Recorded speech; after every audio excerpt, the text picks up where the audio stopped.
Before I get into my review of Once Upon a Time in Venice, I thought I'd take a few moments and talk about the promotional posters. Now really take this one in, because I'm going to be showing you another one. Just look at it. The beauty, the ambition, the story it tells. It's just an absolutely brilliant piece of art.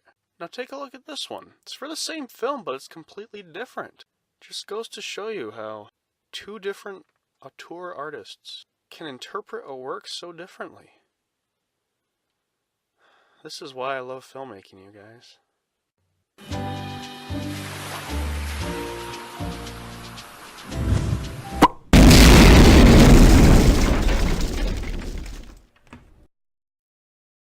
If you've been following Nuke the Shark even a little bit, you're aware of the complete bitter hatred that I have towards musician and actor Walter Bruce Willis. In my review of Precious Cargo, I labeled him, without hyperbole, as the single laziest actor working today. It's straight up embarrassing seeing this former movie star take on 8 walk-on roles in a row, in which he puts in less than the bare minimum effort in order to get back to his trailer as soon as possible. Let's review the qualities of a VOD Bruce Willis performance, shall we?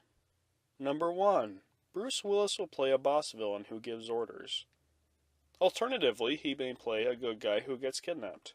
Either way, he doesn't have to do much. Number 2. Bruce Willis will be in the film for 20 minutes at most. It will probably be closer to 15. Number 3. Bruce Willis will read off of cue cards and talk in a voice that's barely above a whisper. Seriously, watch Precious Cargo and watch Willis's eyes, and any of the scenes scan back and forth as he reads his lines.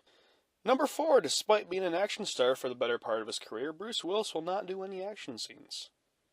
Exception, a 30-second fight scene in Extraction that uses an embarrassing amount of quick cuts and shaky cam. Number 5. Bruce Willis will make liberal use of a stunt double, and it will be for things that should not require a stunt double. Examples include standing at a window and talking on the phone. Number 6. Stories will hit the interwebs during the film's release about how Bruce Willis is impossible to direct, and how he straight up refuses to do scenes, just because he's lazy. Anyway, he's got a new one out this week. It's called Once Upon a Time in Venice, and wow does this have a stacked cast. Willis, John Goodman, Jason Momoa, Famke Janssen, and Stratton Broker in a bow tie from Wolf of Wall Street. Man, if Willis continues to sink his career in this one, he's dragging a lot of people down with him. But truth be told, from the very beginning of Once Upon a Time in Venice, I could tell that we were going to get something different than the usual generic VOD garbage that Willis has gotten me used to. For one thing, this is up there among Stretch and The Sea of Trees as one of the most technically impressive VOD movies to ever show up on Nuke the Shark. Maybe it's because I live in the Midwest, but I thought that the Venice beach setting looked terrific and the cinematography really captured the flavor of the place. The scenes aren't confined to small rooms and obviously closed-off areas like a lot of VOD movies either. Scenes were spread out all over the place, and the setting seems like the real city that it is, rather than a collection of movie sets. Visually, Once Upon a Time in Venice is on the level of a theatrical film. I mean it, put this in a theater and I wouldn't have known the difference. Another reason why I could tell that this movie is going to be a different kind of experience for me was that a lot of the items on my VOD Bruce Willis performance checklist actually didn't apply. The movie begins with Willis giving a monologue to a group of kids, and holy crap, he wasn't reading off of cue cards! He was projecting his voice, he was moving! Way to go, Bruce! This is what acting looks like! Do you remember acting? I know it's been so long, but I know there's a movie star somewhere in that old decaying grandpa carcass. Holy cow, he's actually the lead in this one. That means he was probably on the set for longer than a week. Everything I know about movies is wrong. Yeah, this is as close to a classic Bruce Willis performance as we've come in forever. If you liked him in stuff like The Last Boy Scout, I'm betting you'll be pretty satisfied. There were even scenes in this where he seemed like he was having a good time. Like he wanted to be there. It's actually kind of beautiful. I can't exactly go hailing this as a Bruce Willis comeback movie, though. We've still got some pretty big problems in the stunt double department. Yikes, that's not good. Nor is that. Or that. I get that Bruce is 62, but come on, directors, you can do better than that. Easily the most embarrassing example of this was this part where Willis jumps out of a window to escape a bunch of gang members and knocks himself out in the process. It's a potentially pretty funny idea, but you get the jump and then you cut to a really obvious stunt double line on the ground. Bruce Willis, not Bruce Willis. Bruce Willis is pale and has gray hair, This guy is tan and completely bald. You're too good to lie on the ground, Bruce. Oh yeah, the plot. I guess we should talk about the plot.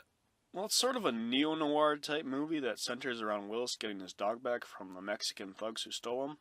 Led by Jason Momoa, who is Hawaiian, not Mexican. Is that some kind of racism or cultural appropriation thing? Shoot me an email with your opinion on the matter. So Momoa tells Willis he'll give him his dog back if he can recover some stolen cocaine for him. Along for the ride is Willis's intern, whose nerdy awkwardness provides some not terrible but not exactly good comedy relief. And Willis's friend John Goodman, who is really funny as a bummed-out stoner going through a divorce. Goodman's easily the best part of the movie, delivering these completely ridiculous lines with perfect deadpan wit. I really wish his role was bigger than this was a Willis-Goodman buddy movie. I'd be recommending this wholeheartedly. As is, he's only in it for about 20 minutes. They're a good 20 minutes, but the movie needed more. Yeah, there's a lot of good stuff in Once Upon a Time in Venice, but it doesn't really come together as a whole. The plot's pretty low stakes. Sure, you want Willis to get his dog back, but it's not like he's in any danger. Momoa's taking good care of him. All the funny bits are little moments in the dialogue, too. None of the big comedic set pieces work. The scene of Willis' stunt double skateboarding naked across town is more cringy than funny. Especially when he puts his gun in his butt and pulls it out with a very nasty sound effect, helping your skin crawl even more. This part where Bruce is put in drag and must escape a gang of transvestites doesn't really work either.